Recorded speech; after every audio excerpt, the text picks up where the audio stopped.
Hello, this is Dr. Hassan Abdullah with the course Web Applications Programming. And the topic which we are covering is creating dynamic web applications. And this topic has a lot of content in it. So we are at the topic lecture 15E. So of course, we prior had others up to 15D also, and probably we'll have 15F also. So what do we have in this video for you is it's a hands-on video. We'll directly looking at the code and you will be interacting with the code yourself. So what this video contains is covers pagination. So what we did in 15D was we were adding records to the database through the browser, and it becomes a lot of cluttered. So there are too many records and there was no tracking of how many records were there, and we how to navigate through those records. So that navigation is called as pagination. So what we will do in pagination is show number of records available. So instead of counting the records, first of all, there will be a line which will show how many records are there. Limit records to be displayed to desired number. So if there are 50 records, it is meaningless to show all of them. So probably show groups of tens or groups of fives, whatever is suitable for you. Add code and navigation buttons to display the records. So the code which we had for 15D, we will add some more code to it so that we can have navigation through pressing the buttons, and of course the buttons will have a range of values, so it will probably take us to the end, to the first, to the middle, and so on. And disable the first and the last button depending upon where we are. So if we are the first page, so the first button is disabled, and if we have are the last page, then the last button is disabled, and of course always validate the results. So now let's move on to your C panel, and which it may be free or it may be paid or whatever hosting panel you are using, and then we will directly work over there. That's all for this. So this is we have without pagination.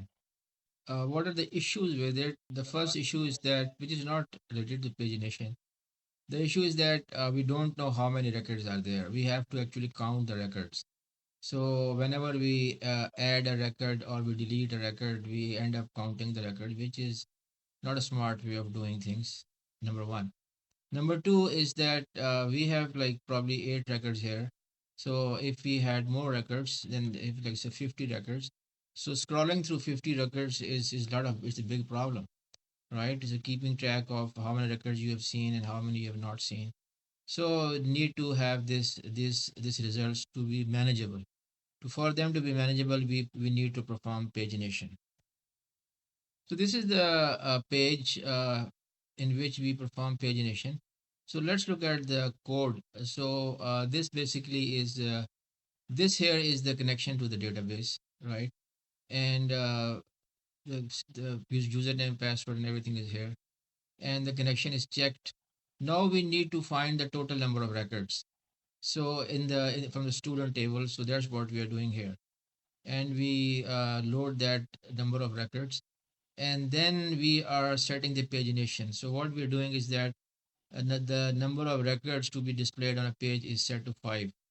And how many pages would be required?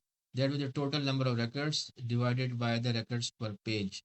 So if say for example we have 37 records, so 37 divided by 5 and of course we take its ceiling, then it's 8.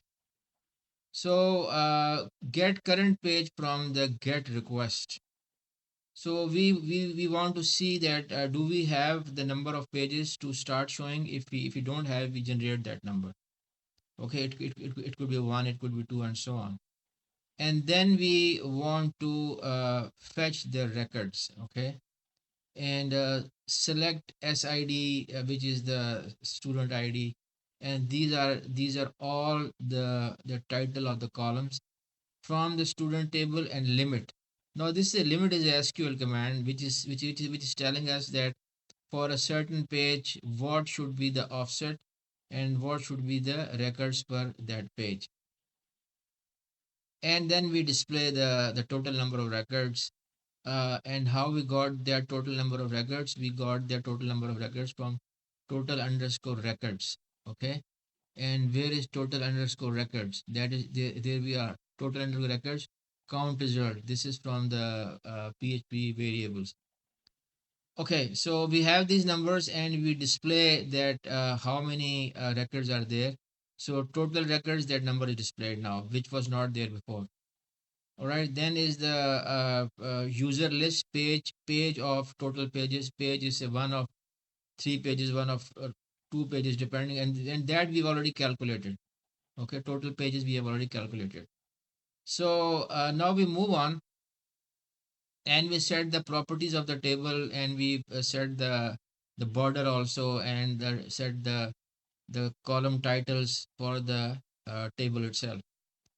And then is add this line to initialize counter for alternating row colors. So we would like to have a light gray color of a certain number of rows, and of course then we need to have the dark gray. So it increases the readability. All right. So once we have done, so while we are changing these, alternating the colors, we also load this data, right? The student ID, first name, last name into array, okay? And then we basically populate that table. Which table? This table which we have declared here. This is the first row. And depending upon the values, if CV is 1, then we display 1, and if CV is 0, then we display 0. All right. So this is the location of the image. So we have the image here, and this is the folder easy, then the folder web folder, and then we have that location of the image. And what is the location of the image? Row, dollar row image.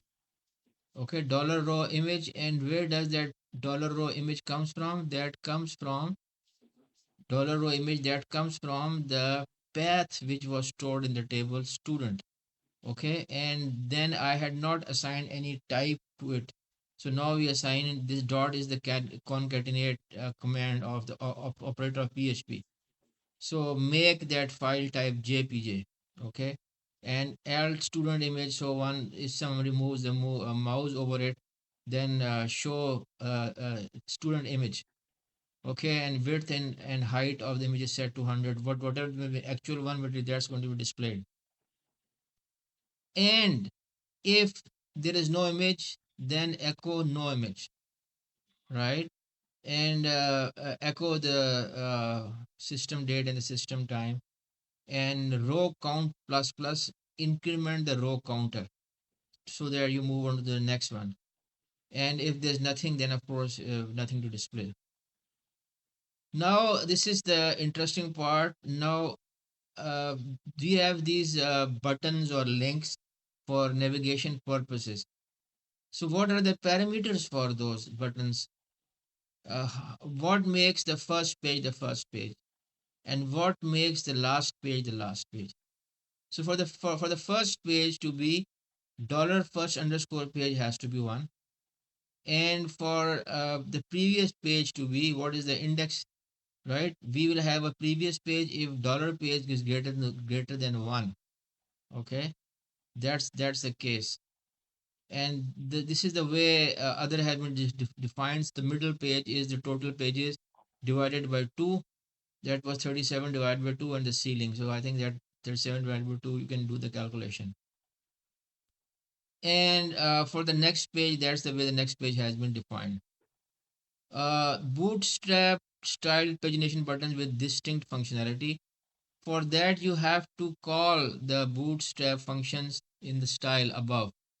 Okay, if it's not called, then the buttons are not going to appear the way you want them to see to be appearing. All right. So bootstrap style pagination, you need to do the that coding there also. All right. So how and what is going to be done?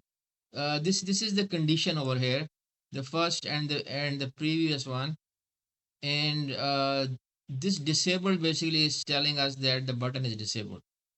So of course all the buttons are not disabled all of the time. It depends upon the conditions, right? So if we say for example, if we say that first, what should be the first button? So the first button is button dash primary, button dash secondary. These basically are the colors assigned by Bootstrap to the buttons, provided that it has been properly linked in the style part. So when you have page is one, right, and it is disabled, then of course it is referring there to the first page. Okay, and this is the title, and this over here is two spaces, because if you just keep on whatever the number of spaces in HTML, it is not going to show up a space. This is the parameter to show the space. Okay, $NBSP colon, that's the space, so that they are not cluttered together. These text, these buttons are not cluttered together.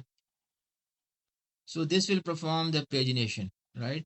So what is here is that if you look at carefully, say for example, if I do say control F dot php, I do a control F dot php, and where does it takes me? It takes me to dbconfig dot php, where the login information is available.